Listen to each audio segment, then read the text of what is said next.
Whoa, where are you people? I'm live. I'm sitting here reading about records by myself. See if anybody joins us. Can you hear me? How's the audio? Can you hear me on this thing?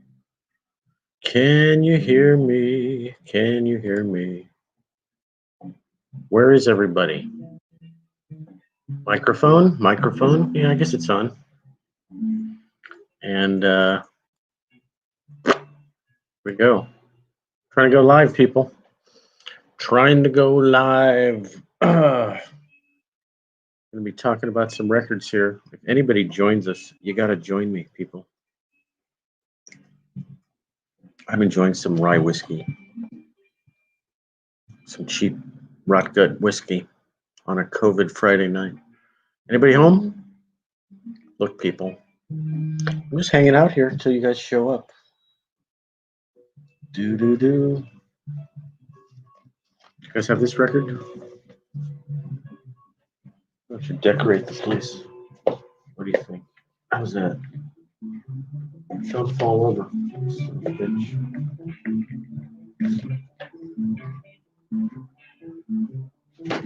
Yeah. Hey, somebody joined finally. We're just getting started here, guys. Let me know you're out there. Let me see who's commenting. I'm trying to turn on the chat function. Let me know who's out there. I'm going to go over some records that I got at the Goodwill in the last couple weeks. I'm going to go over some CDs I got at the Goodwill. I'm going to go over the music we're listening to. And there you go. They came and went quickly. Who's watching? Anybody? I'm just sitting here by myself. Come on, people.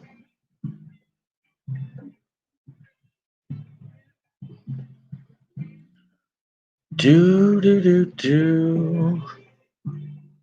Private chat, comments.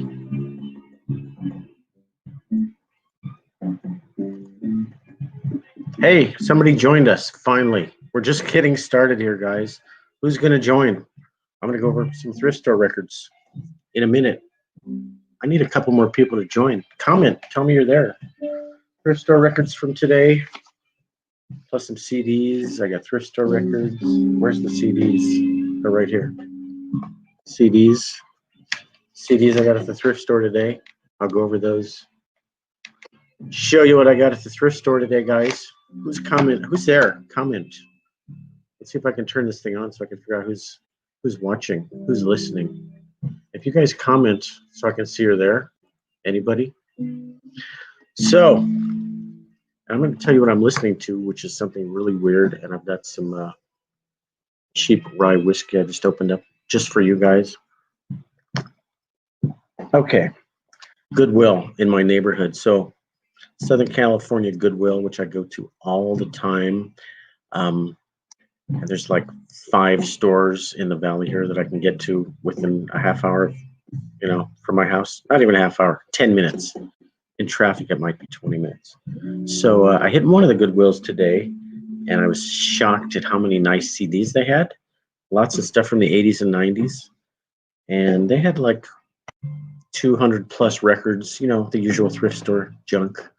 Your Mantovani, your Ferrante and Teicher, your Andre Castellants, your Pat Boone.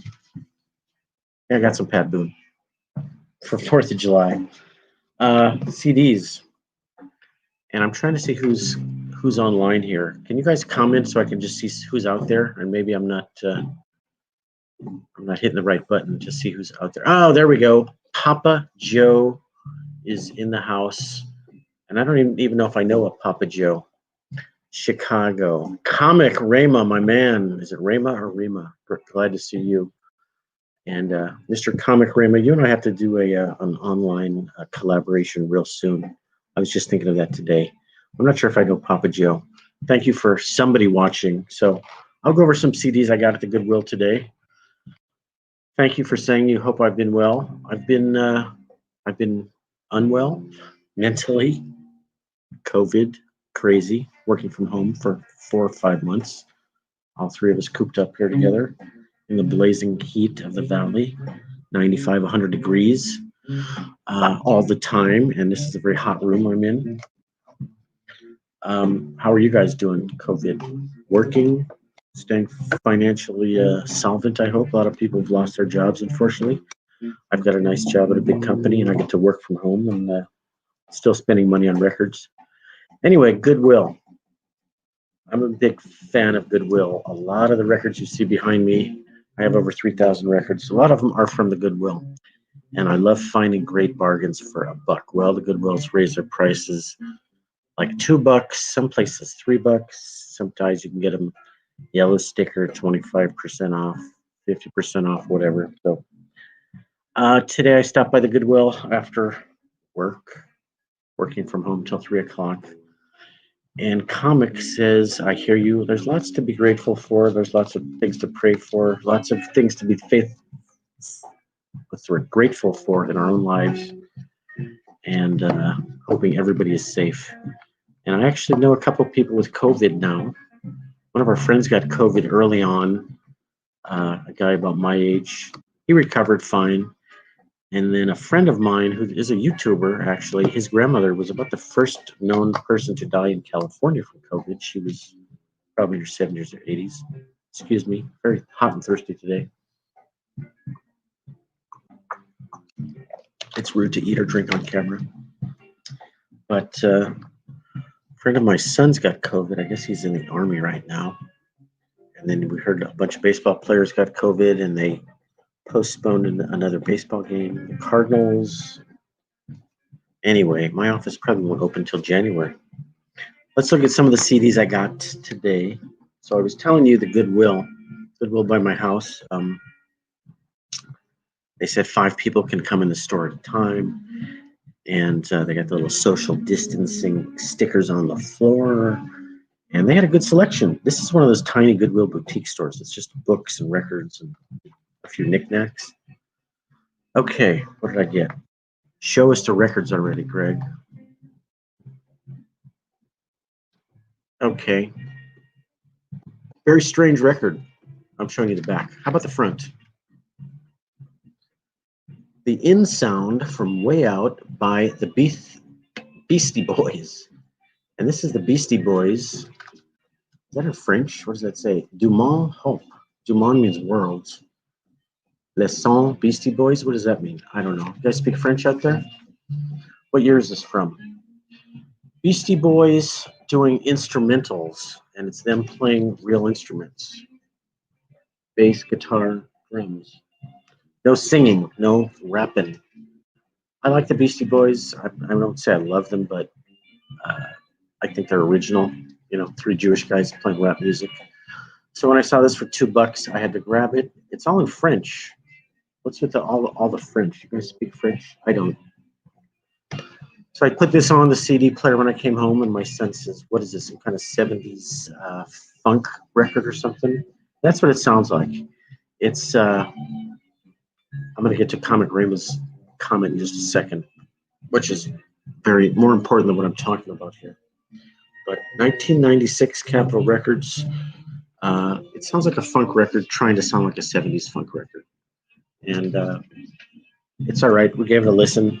Bass heavy, but a Beastie Boys record that I'd never seen before. So here's a comment. Here's a comment from Comic Rama, and forgive me, guys, if you don't want your comments shown here on screen. Well, anybody watching on YouTube can see them anyway. So, Mr. Comic Rama had 2 family members pass away, and I got to kill a bug. Oh, Jesus. We're getting murdered by bugs and mosquitoes here. I hope you guys don't mind witnessing a murder here on live TV. Comic Rama had 2 family members pass away. He knows people who have it and a friend who's recovered. So most of the young people are recovering, but not all of them. And we had our first, I guess, young person, maybe a teenager, pass away in California. That was in the news today. And I read an article today that said, if you think we're just beginning the second wave of COVID, we're actually still in the middle of the first wave, or maybe we're at the tail end of the first wave, but this is the first wave, not the second wave. That's kind of scary. I thought this whole thing would be over in 5 or 6 weeks, and we're how many months are we into this? I traveled in March 5th, got home on the 6th, and next week everything was shutting down. March, April, May, June, all of July. 5 whole months the world has been on lockdown. We're just starting August. August starts tomorrow.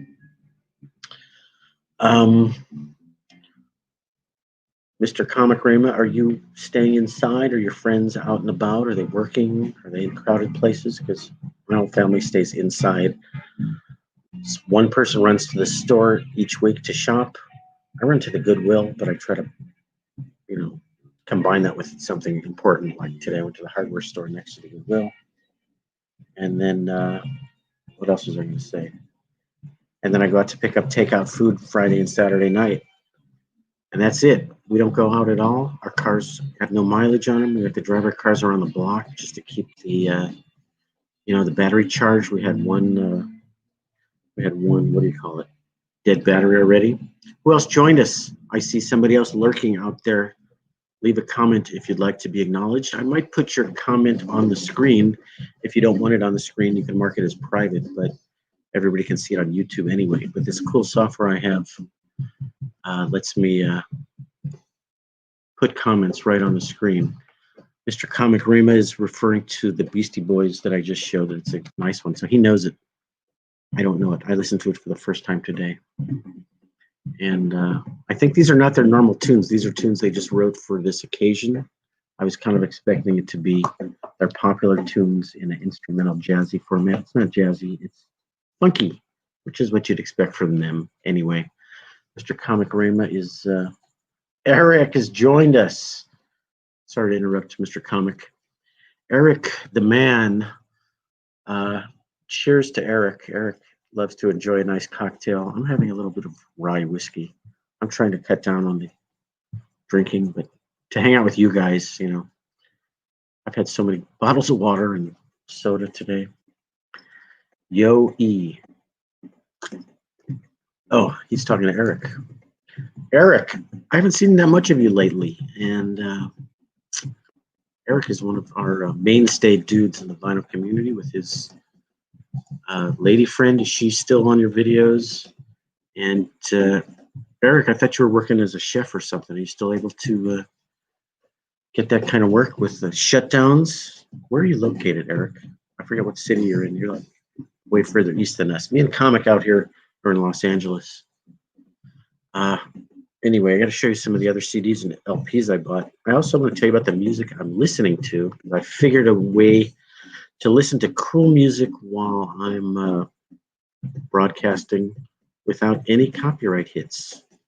Is it possible? Yes. Cheers. Cheap rye whiskey. On the rocks. Not necessarily thirst. South Carolina, that's right. I knew it was one of those places far away that I've never been to. I've been to Florida and Atlanta and Boston and New York, but I've never been to either of the Carolinas. We'll get out there one of these days. What was I saying? What am I listening to? Okay.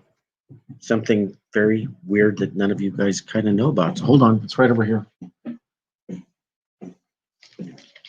I pulled out a bunch of CDs that I knew would not get copyright hits because these are all sort of bootlegs.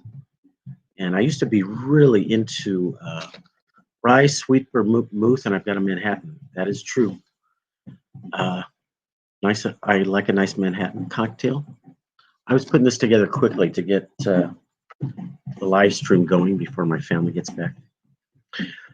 Rye with vermouth. I think I have vermouth, and I do have bitters. So yes, I do have to make a Manhattan. And you can also make an old fashioned with rye. Rye says wines. Did I say rye? I've had too much rye. Eric says, let's give you guys the opportunity to put your comments on screen there, Papa Joe. Tells us how to make a Manhattan, which you serve in a martini glass. Yes, I know about Manhattan. My wife threw away my old bitters. Bitters last like your whole life. So I got this other brand that's not as good as the original. What's that one called? And then Eric says he's involved in wine-centric fine dining. Most of the restaurants are closed out here, and if they're open, my wife has no intention of leaving the house for anything other than grocery shopping. Picked up any jazz, Mr. Comic Rima? Yes, a little bit. Let me tell you the story of these CDs that we're listening to, though. Before there was a vinyl community on YouTube, there was a thing called the CD trading community on the internet. I don't know if you guys have heard of that, but there are some super technical, nerdy guys out there who trade CDs on the internet. And the nerdy thing is they know how to record live shows in super high resolution. They have DAT players, DAT, digital audio tape players, and mini disc players, and nice microphones. And they go into concerts, could be a rock concert, could be a jazz concert, and they put up their stereo microphones, they record the whole thing, and then they trade it online with people. So I used to be very active in that CDR trading or CD trading or live show trading, way before you could send a big file over the internet. Back then, I guess it was the 90s. So I had a published web page of all the concerts that I had and ones I was willing to trade people with. So you'd send them an email and say, hey, dude, I'll trade you my Bill Frisell 1993 show for your whatever show, Miles Davis show. This wasn't classic jazz from the 50s and 60s. This was stuff more like 70s, 80s, 90s, where people had digital technology. And so some people had thousands of these shows that you could trade online, and it didn't cost you anything other than postage and the blank CD. Normally, we just send them a couple of blank CDs and say, can you record that and send it back to me? So anyway, I got a bunch of these CDs. I probably got, I don't know, 50 or 80 of them. So that's what we're hearing. We're hearing Bill Frisell in 1993 at some jazz festival. And it's not going to get a copyright hit because it's a unique live, kind of like a bootleg, but it was never sold. And part of the credo of these CD traders is this stuff is never for sale. It is unethical to sell it. It's just for trading within the music community. So I should do a whole video on that because I totally forgot that world existed. But today I'm running around before the live stream going, what can I play that's not going to get a copyright hit so I'm not sitting here in dead silence? And I remembered I had a whole drawer full of these. I just grabbed like 10 of them. Bill Frisell, Dave Fusciani, what's his name? The Knitting Factory in New York. I can't pronounce his name. Nels Cline at the Shakespeare Theater Company in Pasadena, 1998. Nels Cline, the guitar player for Wilco. What's on here? G.E. Stinson, the guitar player from, no, that's not the guy from Saturday Night Live. That's G.E. Smith. Anyway, bunch of tunes I don't know. Nels Cline on guitar. Jeff Tweedy. I got a lot of Wilco and Jeff Tweedy stuff live bootleg concerts because my wife loves that. So what is this? 1999, Jeff Tweedy. John Schofield at the Something Jazz Festival in the year 2000. See how handmade these are? So I'm going to dig out some of those stuff to use for background music. So where were we? Mr. Comic Rema asked me if I picked up any jazz. I've picked up some jazz. I've been buying jazz online. You don't see much jazz at the Goodwill. But what do I have here? Let me go through the pile. There's a big pile. There's a big pile over here. There's the jazz wall over there. There's this record player over there. There's more record wall. I've moved the video creation into the music room. Finally figured out you can do this on laptop. Instead of setting up the camera, just go live. Got all this trouble to make these nice videos, and then you get 100 views, and then you go live, and then you get 400 views. I don't get it. I'm supposed to show jazz here. It's in here. Please. I swear. The other pile. This is the worst looking cover you've ever seen, guys, but a beautiful record I just picked up. You're not going to believe this. This is a test pressing of an RTI Analog Productions, one of those fancy high-end. Oh, the record's in here. I have to take it out because the sleeve is behind the paper. You know, RTI Record Technology Incorporated, the fanciest high-end record pressing plant in the universe. Record Technology. Test pressing 1994, and it's a audiophile quality jazz record that none of you guys have heard of. A horn player named Chico Freeman, who I've liked for a long time, and kind of came across him on Twitter. And the original record of this goes for like $100. And I'm gonna look up what it's called because I can't remember. Don't move. Chico Freeman Treasures and something. Chico Freeman, what the hell's it called? I don't know what it's called. This album, I received it in the mail, just like this. No identification on it at all. I know it's Chico Freeman. I listened to it. It sounds great. But his records are rare. So just to get the original copy of this on eBay is like $50 to $100. So I found an audiophile quality from RTI that was only $40. Great deal. Sounds great. So that's my jazz pick of the week, and I'll do more on Chico Freeman. Spiritual album. Spiritual. Is that what it's called? How does Comic Freeman know so much? That's not an insult. Just you're a young guy. How do you know about all this jazz? This one is called. He's talking about Spirit Sensitive. Is that the record we're talking about here? Spirit Sensitive. What year did that come out? 79? No, I don't think that's this one. Yeah, that's this one. That is this record, bro. Thank you. I'm looking it up on YouTube. And I will show it to you. Don't move. I know how to do this. I can do stuff. I can show people other screens.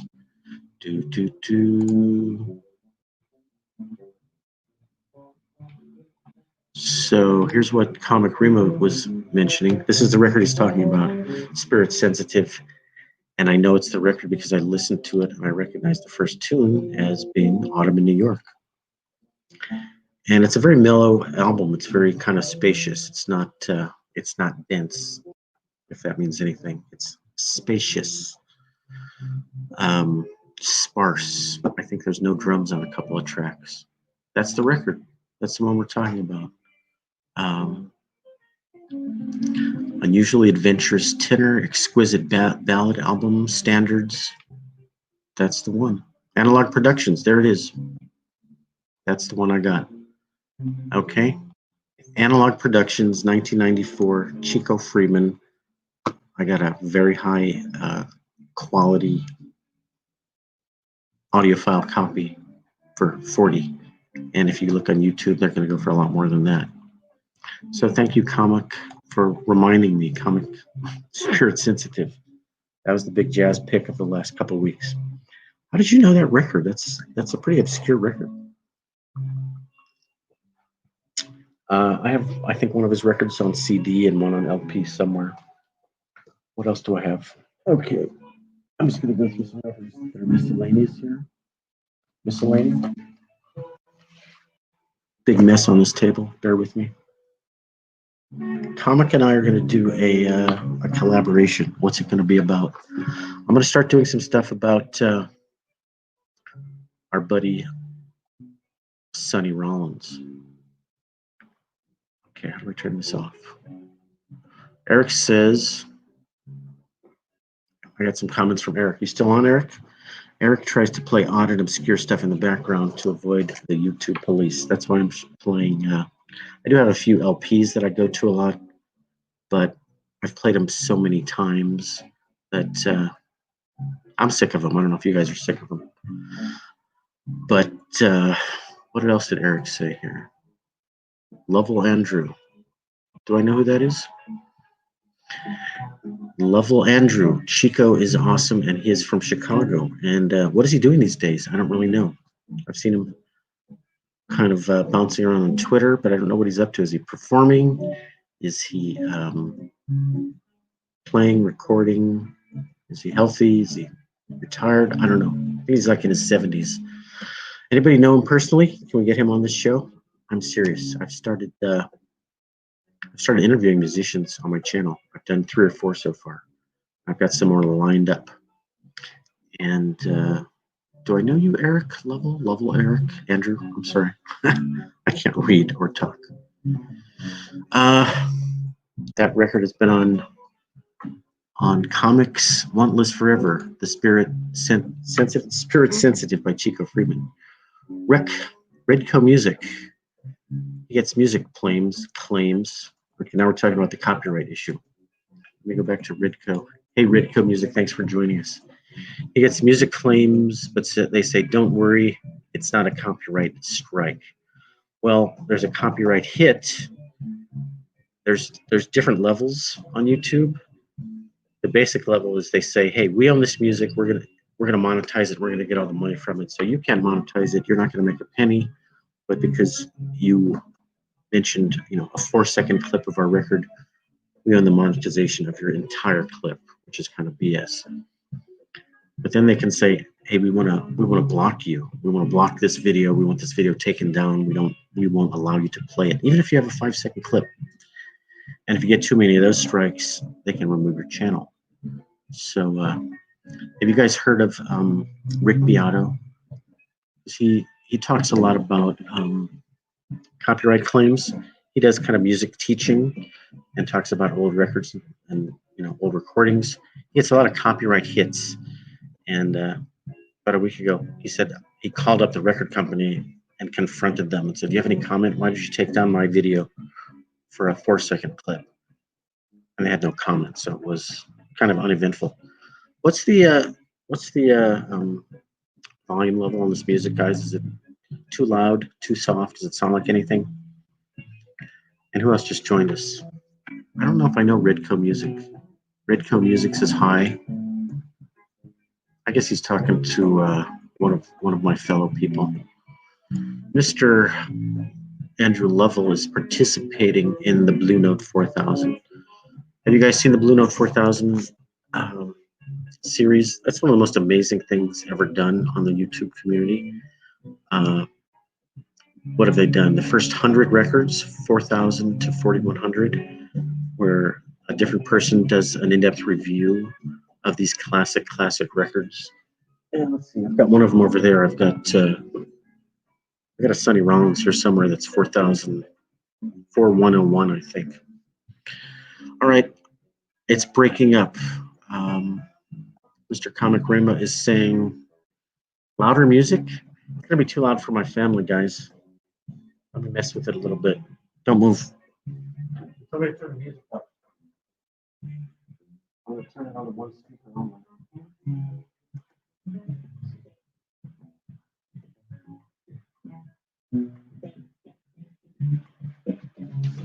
I'm going to move the microphone closer to the speaker. I don't want to annoy my family who's trying to watch TV in the other room. But Lavelle, I'm writing that down. I try to follow every single person in the YouTube vinyl community. And some of the people joining me I know, and some I don't. But what was the most recent one? Okay, Dexter. Okay, he just answered the question I was going to ask. Lovell Andrew did Dexter. And some lady did a Dexter Gordon not too long ago. Different person, I guess, right? So I guess everybody viewing this has already seen the Blue Note 4000 series. That's one of the most amazing projects I've ever seen on YouTube at all. When people can cooperate and put together 100 videos in one topic with great information and a concise theme. I mean, we should tell the people at Blue Note Records about this because they'll probably be blown away by it. Speaking of new series, I'm going to start a series. I was going to do an introductory video on Sonny Rollins. Do I have a Sonny Rollins record here? I do. This is not a new pickup, but it's on the topic. Straight? Yeah, it's straight. Sonny. Why is it important to talk about Sonny Rollins right now? Anybody know? Serious homework. Let's see, Eric.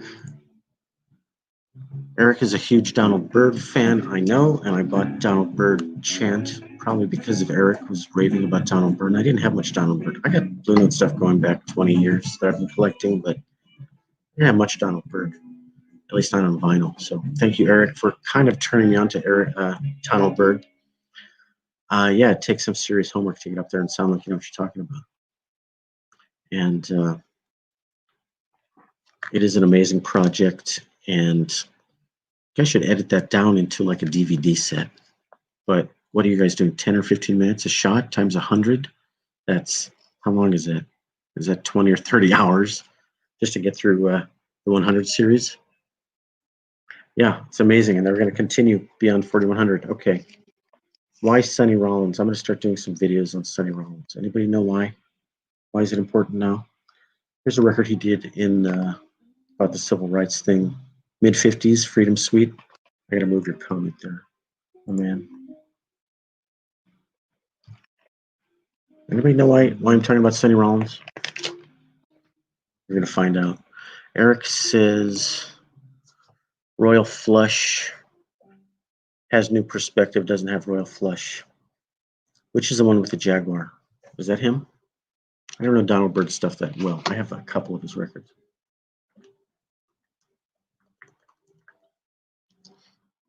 Are you guys experiencing the heat wave that we're having here in LA? I think it's been 95 the last couple days. Do I have more Sonny Rollins here? I do. This thing is so beat up, I'm embarrassed, but if it was an original clean copy, it would be 50 or 100 bucks. It's a very beat up cover. It was only $8. Work Time, Sonny Rollins on what label is this? Prestige. The old Prestige symbol there.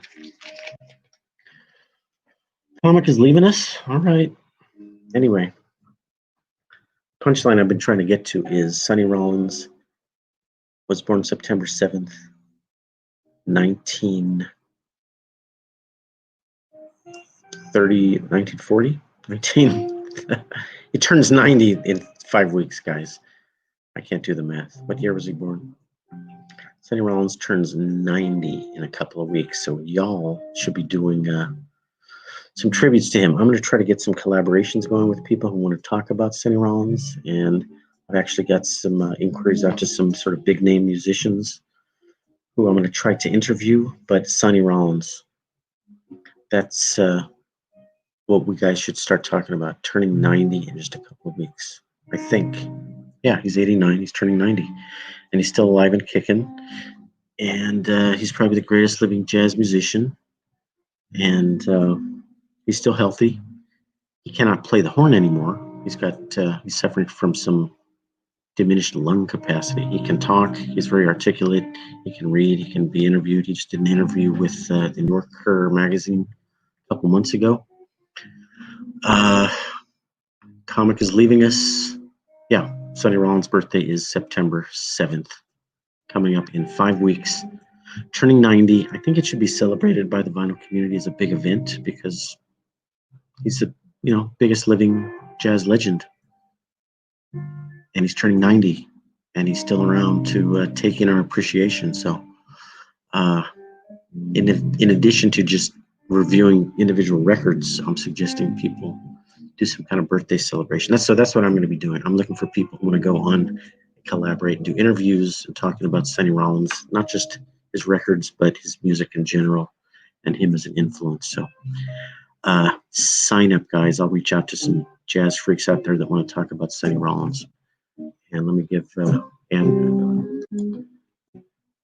Wayne Shorter. Wayne Shorter's, I attended his 80th birthday celebration.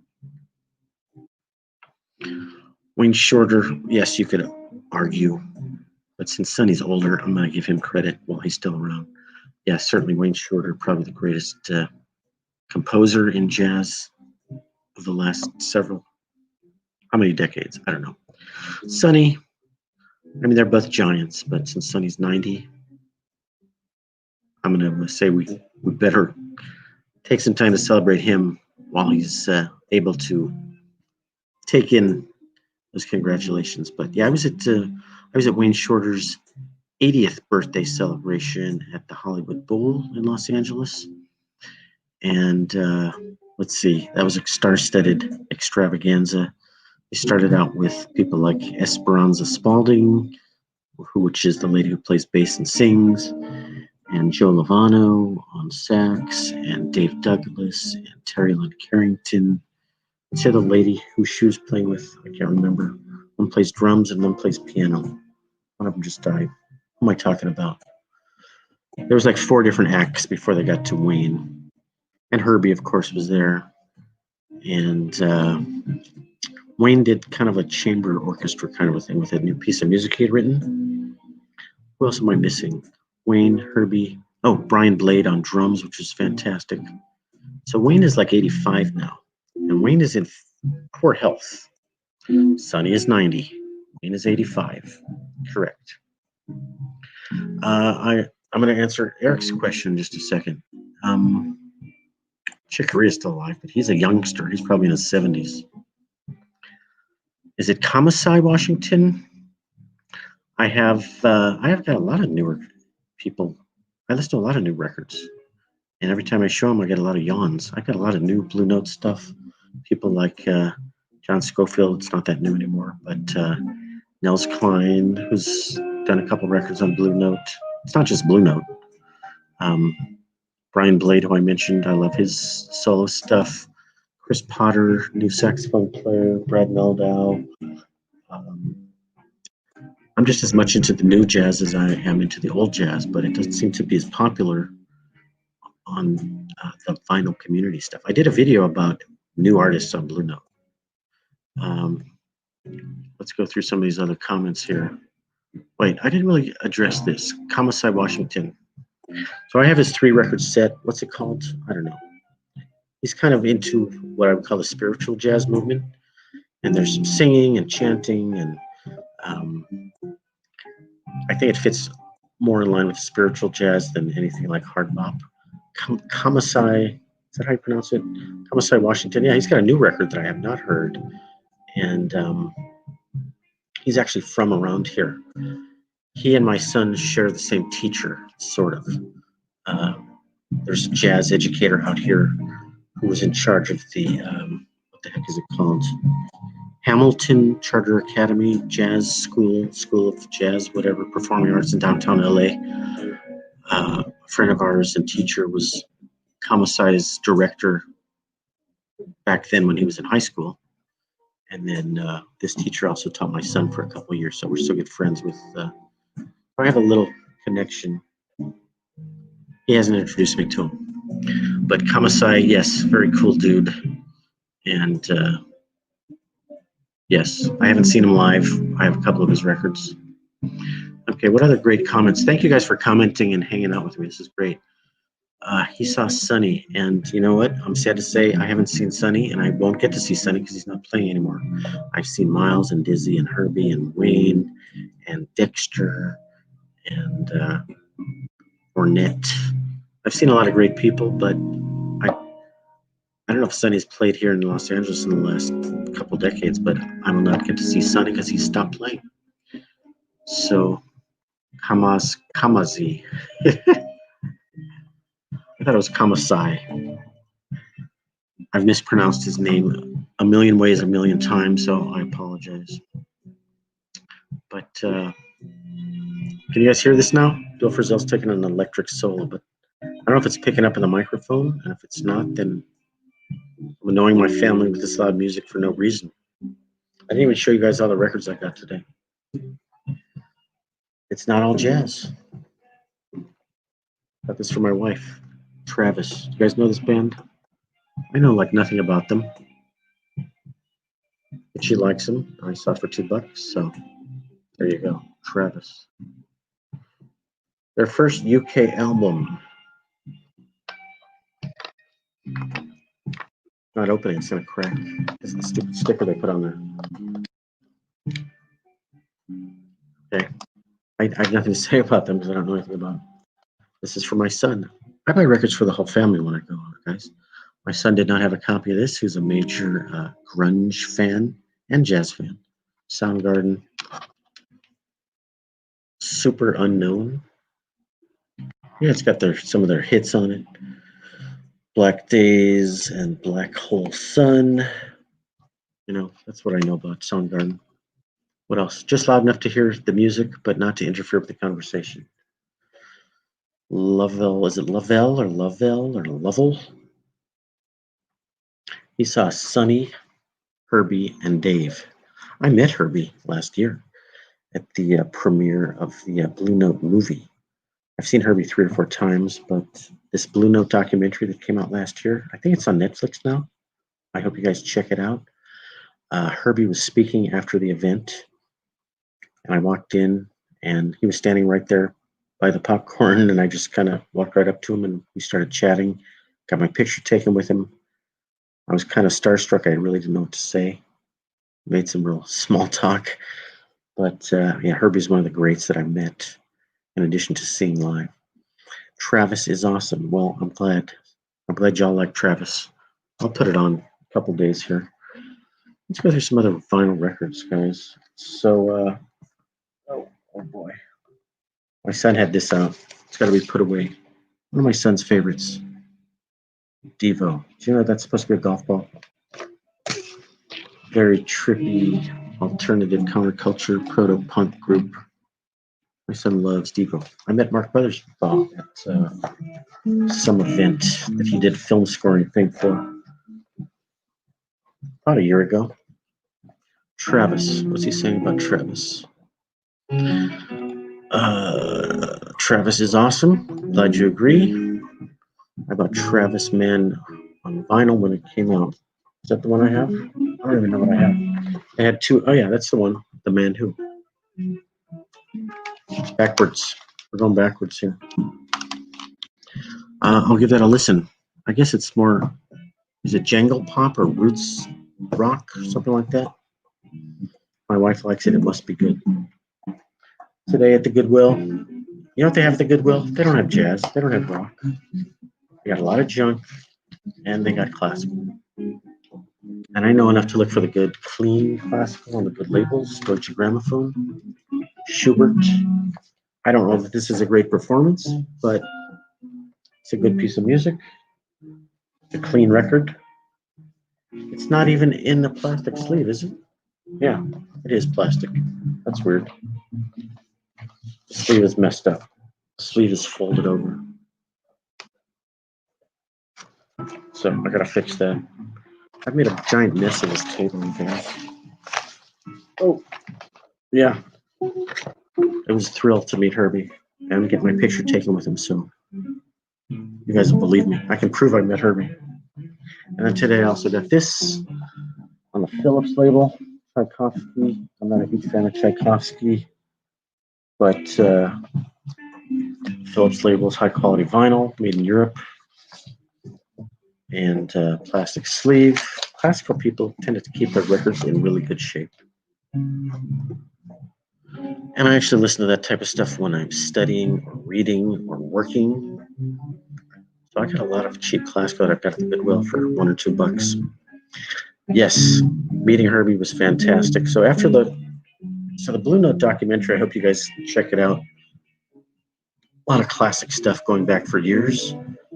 But then they talk about, they have the musicians speaking. Obviously, they interviewed Herbie and Wayne, the dynamic duo. They interviewed Lou Donaldson, which I can't believe he's still alive. He looks like he's up there in years. They interviewed a lot of people, and they had some younger musicians on the label playing some, quick sets that was cool. But after the movie played, they interviewed Herbie and the filmmaker, this lady from Belgium. So the two of them got up there and did kind of a question and answer. And Herbie actually talked about kind of when Blue Note approached him to start making a solo record, because that was like, he was a sideman, He didn't necessarily feel that he was a big enough artist to go out and be a solo artist. So that's one of the genius things that the guys at Blue Note would do, is they would grab up-and-coming musicians and give them the confidence to go out and make their own solo records, and it turned out to be, humongous. I taped that entire interview with Herbie Hancock, but quality's not that great. I'm not sure if it's worthwhile to put up on YouTube. Let me see what. Oh my God, is Eric gonna do something amazing here? Gifted a multi-hundred collection of classical clean. All right, Eric, are you gonna keep it? Or are you gonna share it? What do you got? You got good labels. You got Deutsche Grammophon. What decade? What year? What conductors? Which labels is it? And what year? That's what I would ask. Is it for the 50s, 60s, 70s? So that's very cool. I hope you'll share that with us on YouTube, that is. Show us what you got. I don't know if you're into classical. I've never seen her talk about classical.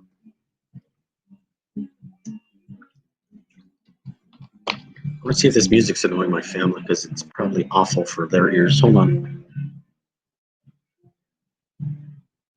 You guys having trouble hearing your TV?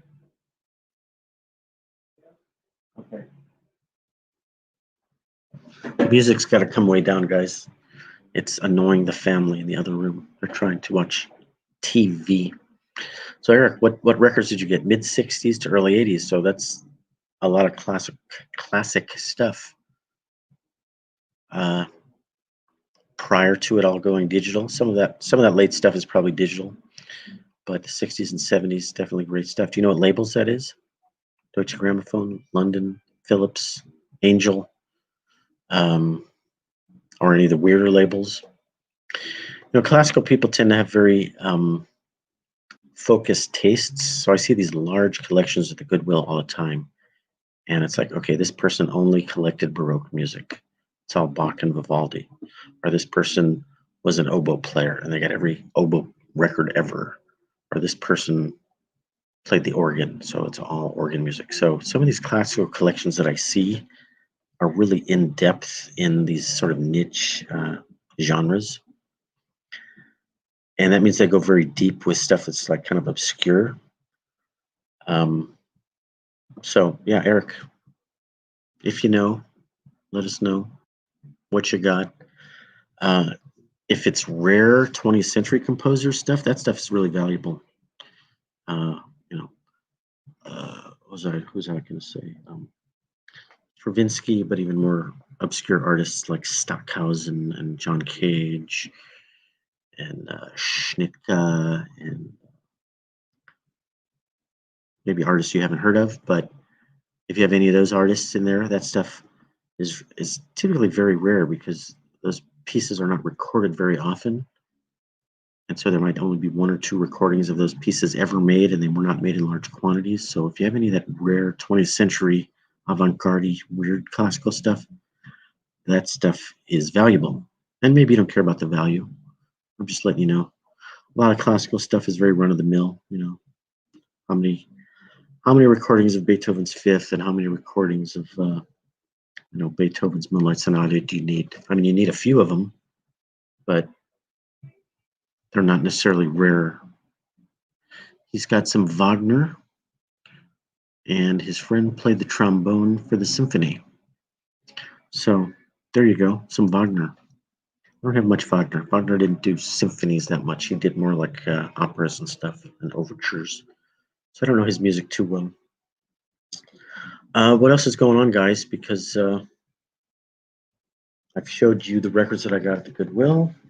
I got this at the Goodwill on July 5th, a day late. Did I show you that? I wish I would have had it on the 4th to display, but July 5th I bought this. How could nobody have bought it on the 4th or the 3rd? Gotta love some Pat Boone. You guys following me on Twitter or not Twitter? You can follow me there, but Instagram. I have Final Rundown on Instagram and Twitter, so check me out there. What else, guys? Well, it might be time to wrap up. We're going 50 minutes, and I'm just kind of blabbering about nonsense. The VC may hate me, but he prefers classical. Lionel Richie, Mr. Punk Rock, likes any classical. I'm really glad to hear that. Thank you for joining us, Lionel Richie. I thought you were an all punk rock guy. I know you like jazz and stuff. I didn't know you liked classical. And I would agree with you in the fact that records that are scratched and noisy can ruin soft music, and classical music has a lot of soft passages in it. It also has a lot of loud dynamic passages, so those two things do work better on CD. I have tons of classical on CD. I used to work for a division of Polygram in the 90s, and I could buy stuff for next to nothing. So Polygram is the largest classical label in the world because they own Deutsche Grammophon. They own Deutsche Grammophon. They own Philips. They own London. I can't orient myself. It's like looking in a mirror. They own Philips, Deutsche Grammophon, London, Verve, ECM. So I have tons of classical on CD, and only recently did I start buying it on LP because I kind of walked away from CDs and got into LP. So I'm not going to disagree with you, Mr. Vinyl Richie. Nobody hates you, bro. Anybody who's throwing out any hate will get blocked or deleted because there's no room for that here. Maybe they'll disagree. I got some classical records that don't sound that great on LP. Comes down to the recording, but for the noise factor and the dynamic range, yes, classical works well on CD for sure. Depends on your stereo system, your speakers, and all that stuff. If classical is scratched, because the noise floor, it's so quiet. What's the word for that? There's some technical word for what I'm talking about. But yeah, any noise pops out right at you. And if there's no loud fuzz guitar and cymbal crashes, you can play right through that on a beat up rock record. But yeah, classical. I got classical records that sound great though. But then I got some that are ruined because like, okay, a couple little scratches. I get you. We got a lot of comments here, so thank you guys. What else? Eric says used to use what for study pieces?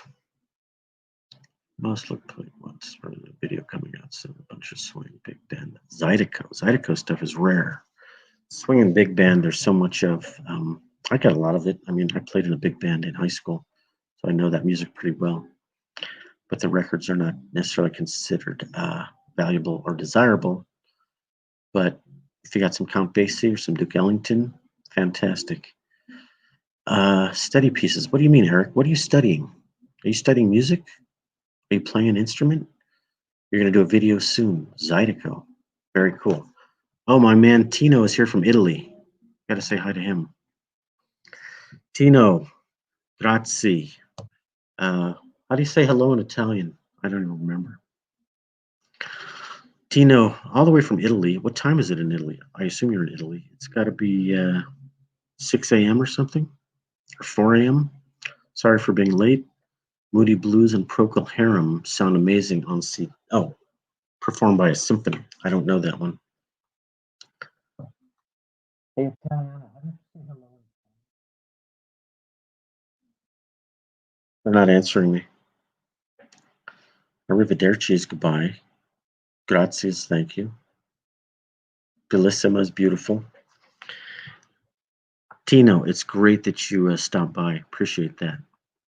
What's going on, Tino? What's with the lockdown in Italy? Buongiorno. Of course I knew that. They're from Canada. They're from Canada? I thought you were Italian. It's okay. You can be a little of both. You live in Canada? I thought you lived in Italy. Buongiorno. Obviously, I knew that. I couldn't remember it. So how's the lockdown and the pandemic in Canada? Just curious. In LA, it's very rough. Everything is closed. Not supposed to go anywhere. Sorry for that loud noise. Edmonton. Well, that's why you're talking about Canada and Edmonton Symphony. Not sure I call it classical, but it's classical sounding. But yeah, I've got the equivalent of 3 cubes of classical. So that's like 200 records probably. Oh, the gentleman that used them. Here we go. Eric is clarifying what he was talking about. Tino. Everybody's wearing masks. Yeah, you can't leave LA. You can't walk around in LA without a mask. So Eric is talking about this collection he just was gifted. He used them as study pieces. Okay, Eric's not Eric's not over there studying the violin. And Comic Rima is back. Thank you for coming back. Any Deutsche Grammophon? Yeah, I talked about Deutsche Grammophon. I don't know if Eric has any Deutsche Grammophon, but Comic, were you here when I showed Deutsche Grammophon? I just got this today. Deutsche Grammophon. Franz Schubert. I always pick that stuff up at the Goodwill if it's halfway decent. Eric has to like go to sleep and take a shower. It's late where you are, Eric. You're 3 hours ahead of us. I'm going to do the math. 9:30, 10, 11. It's after midnight. It's going on 1 a.m. in East Coast. So thank you for staying up with us that late, Eric. Comic Rima is back. He does have some Deutsche Grammophon. Excelente. Comic Rima, what's happening? What are we going to collaborate on? I'm going to start collaborating with you guys to talk about Sonny Rollins. So who out there, you guys tell me who has the best Sonny Rollins' collection. We've got this guy, Julia Jabbar and Mazzy, and I can't remember anything right now. Which one is that, Greg? It's hot in here. Goodbye, Eric. I don't know if Eric wanted us to share his showering schedule, but thanks for joining us, Eric. Comic Rima. Schubert, Mario Giulini. Not necessarily known as a great Schubert interpreter, I don't think, but Schubert's Ninth. Is that his unfinished symphony or is that the 10th? It's got 4 movements, so I guess he finished it. Didn't Schubert do an unfinished symphony? Maybe that was his 10th. Who else do we have here? Do I collect classic rock? I have tons of classic rock here. Classic rock would be starting here. Okay, it's all alphabetical. You've got your Allman Brothers and your Aerosmith and your Beatles and your Clapton, Blue Oyster Cult. Oh, this is Eric Clapton. Electric Light Orchestra, Fleetwood Mac, Grateful Dead, The Jam, Led Zeppelin, Kiss. So this is all classic rock. Rolling Stones up here. UFO, Scorpions. I was very into playing hard rock on guitar when I was in high school. So I used to play AC/DC, Hendrix, Zeppelin, Jeff Beck, Aerosmith, all that kind of stuff. Today I find my tastes leaning a lot more to jazz and classical. My wife's stuff is over here, more alternative rock. The Clash, The Police, Elvis Costello, Wilco, Tom Petty. It's a big Beatle household. I've got a son who's in college. He loves the Beatles. He loves George Harrison. He loves Frank Zappa, Devo, grunge, Alice in Chains. So I listen to everything. I have many turntables in my house, and sometimes 2 or 3 of them are going at once. And you could have jazz in one room and rock in the other room and classical in the other room. It's possible. And you guys are only seeing 25 cubes. That's a 5x5 down there. There's another 6 cubes. I'm going to show more cubes. Okay, 25 cubes plus 6 on that side, plus another 6 on that side, plus another 8 in the back room. There's too many records in this house, for sure. When am I going to listen to all of them? I don't know.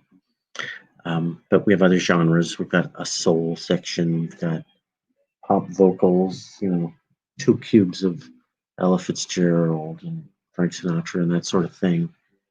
And there's just 1 cube of country, and it's not even a full cube. But yeah, Willie Nelson, Johnny Cash, and movie soundtracks. I've got enough for a whole cube out in the garage that the great stuff I can put in the house. Some of the, not so great stuff that we don't listen to that much out in the garage. There's no room for it in the house. Yes, the whole family loves music.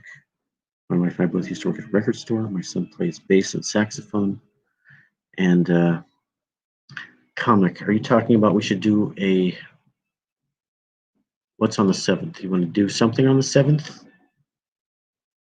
You're talking to me that you want to do a collaboration on the 7th? And what's my favorite release? GD. Around DG or around GD? You mean Deutsche Grammophon? Or am I missing something with GD? What does GD stand for? I don't know what my favorite Deutsche Grammophon release is. I've got zillions of them. Very into Beethoven. Very into Bach. Bach is not so big on Deutsche Grammophon because it's more of a Deutsche Grammophon is more of a modern label. Germans, Beethoven, Brahms, that sort of thing. Yes, Frank Sinatra. Yeah, actually, Frank Sinatra's not down there. It's out in the garage because there's like 60 of them. But, Ella Fitzgerald and Sarah Vaughan and Nat King Cole, that type of stuff. And we've got some soundtracks in here, some comedy. One Soul Cube that is so full you can't even stick a record in or out of it. Where's the Soul Cube? Where's the Soul Cube? That's the Soul Cube. Sly Stone and Marvin Gaye and the Withers. Prague. Oh, Seventh Symphony. Grateful Dead. See, two questions here. Let me get to both of these questions. Comic Rima's question technically was first. Seventh Symphony, you talking about Schubert's or Beethoven? I have several recordings of Beethoven's Seventh and GD Grateful Dead. I'm not a huge Grateful Dead guy, but I have 4 or 5 records. I got a rare one.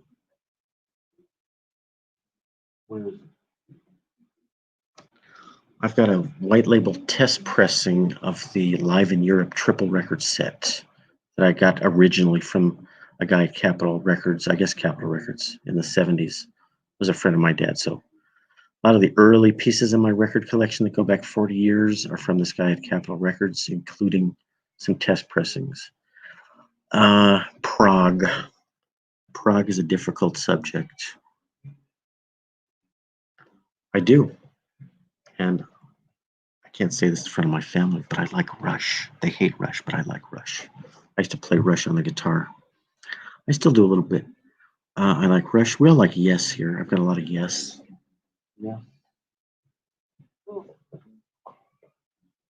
I got a lot of Yes, but it happened to be in arm's distance. These buildings are in LA. They're either in Century City or they're in Santa Monica Boulevard. If so, I had an office there. I'm not sure which building it is. I like this record. It's late in their career, but it's one of my favorites. Yes. And this triple record set that's so gigantic. It's ridiculous.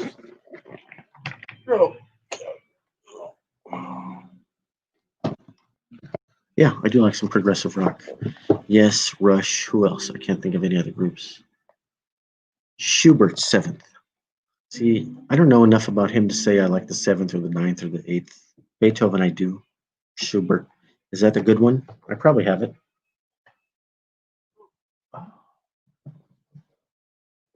I got a bunch more Yes. I just happened to grab that off the shelf. Schubert, 7th. If I had my phone here, I'll tell you if I have it. Don't move. Come on.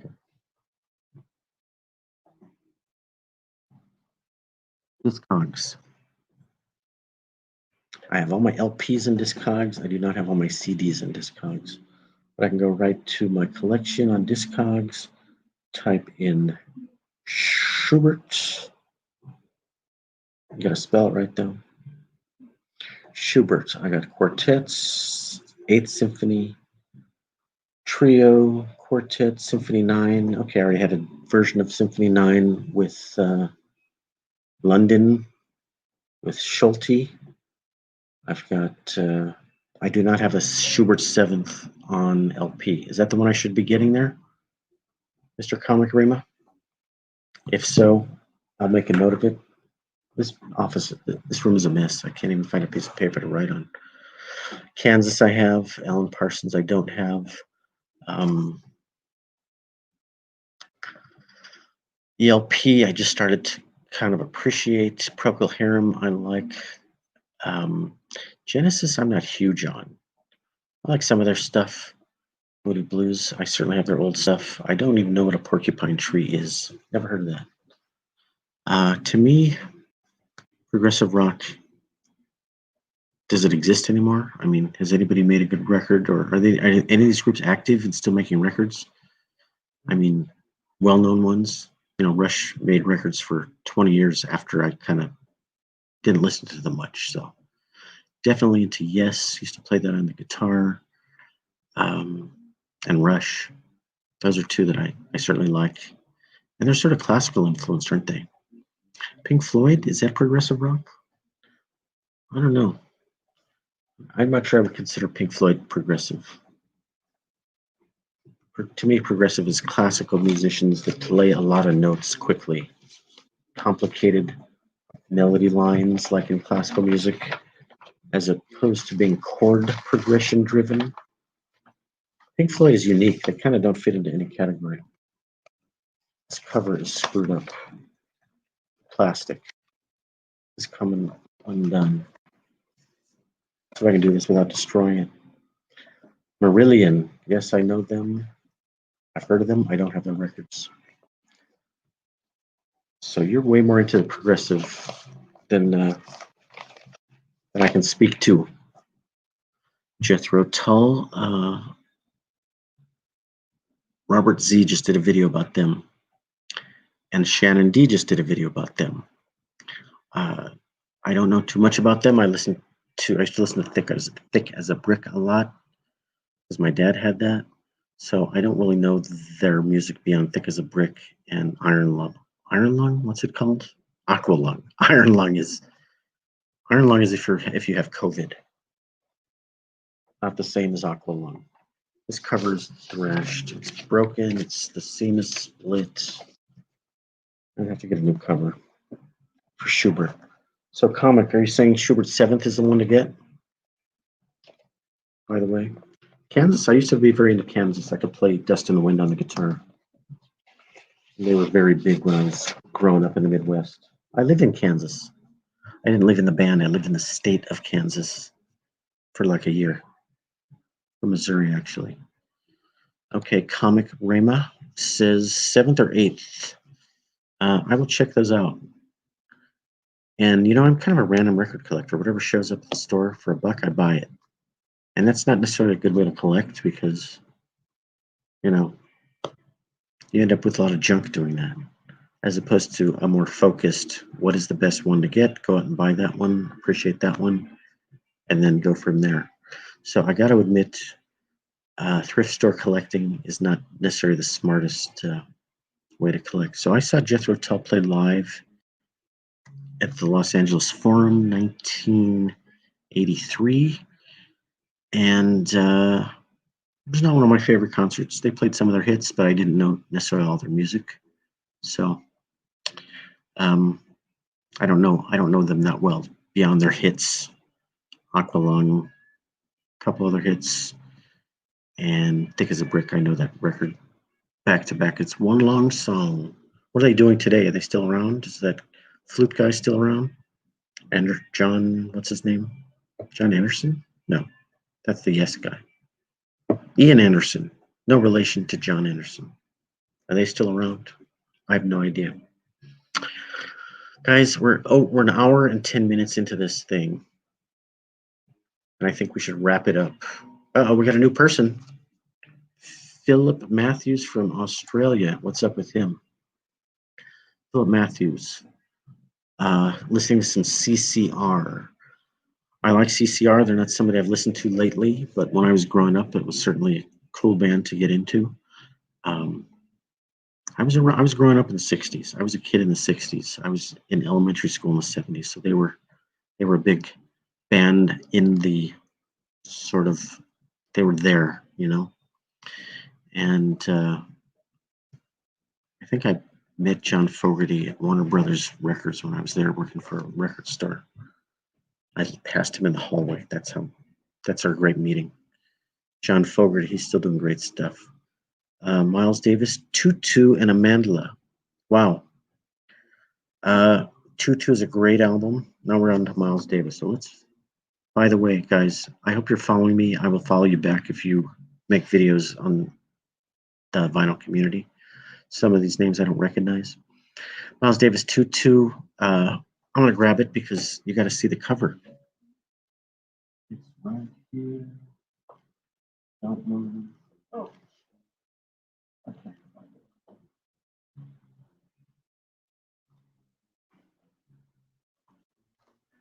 This is one of the greatest covers in jazz, the last.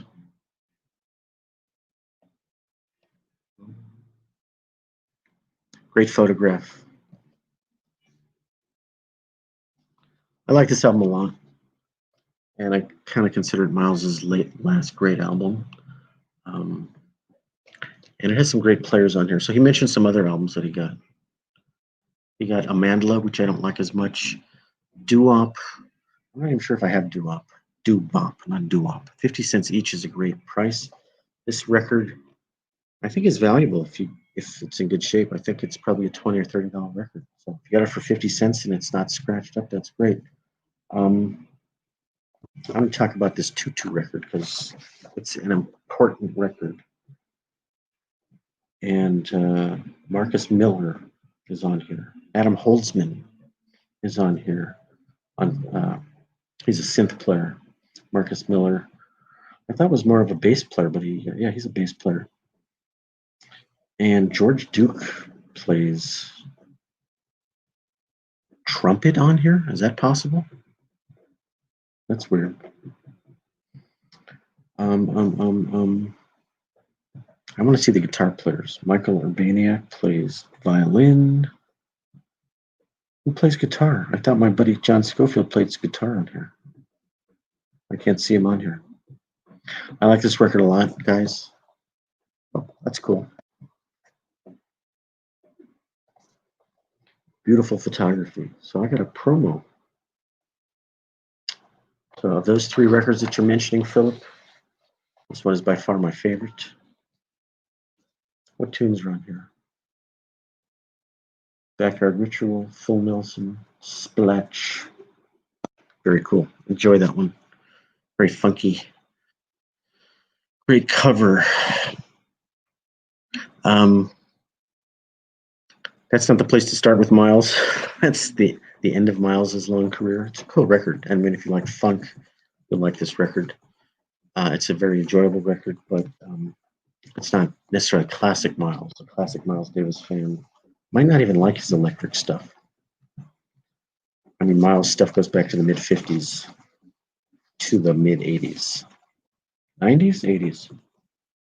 A lot of stuff to listen to Miles. Yeah, if you haven't discovered Miles yet, what are you waiting for? Turn off this video and go listen to some Miles. I've got probably 20, 25 Miles on vinyl and another 15 or so on CD. And I think he's the best. So let me put, you guys, you see the mess I made of all the records here? God. I hate cleaning these up. I love taking records out of the shelf and I hate putting them away. Yeah, 50 cents. That's great. Okay, now Tino is getting somewhere. I'm one of the biggest fans in the universe. I have most all his records, maybe not some of the later ones.